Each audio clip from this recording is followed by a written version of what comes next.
This morning, the deal that I first put forward last May for the Middle East has finally come to fruition. The ceasefire has gone into effect in Gaza, and today we're seeing hostages being released. 3 Israeli women held against their will in the dark tunnels for 470 days. 4 more women will be released in 7 days, 3 additional hostages every 7 days thereafter, including at least 2 American citizens in this first phase. We pray for them and their families, for they're going to be a long recovery ahead. By the 16th day of the deal, talks will begin in the second phase. This phase includes the release of Israeli soldiers and a permanent end of the war without Hamas in power or able to threaten Israel. Hundreds of trucks are entering Gaza as I speak. They're carrying assistance for civilians who suffered enormously from the war that Hamas started on October 7, 2023. I've worked in foreign policy for decades, and this is one of the toughest negotiations I've been part of.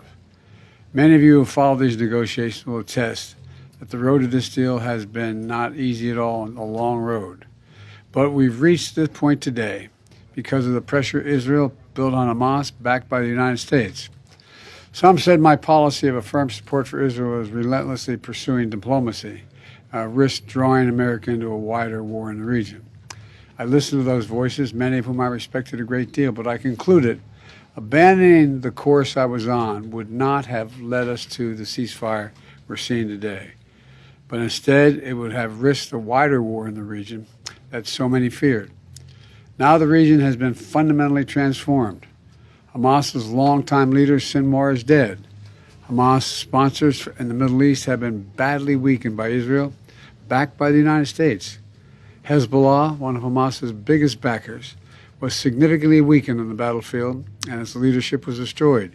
Israel's campaign was extremely successful, so much so that by the end of November, the United States had brokered a ceasefire in Lebanon. Hezbollah did what it said it would never do. It cut its deal and abandoned Hamas. And today, in Lebanon, there's finally a new president and prime minister, both of whom support a sovereign Lebanon without Hezbollah running the show or playing any part in it.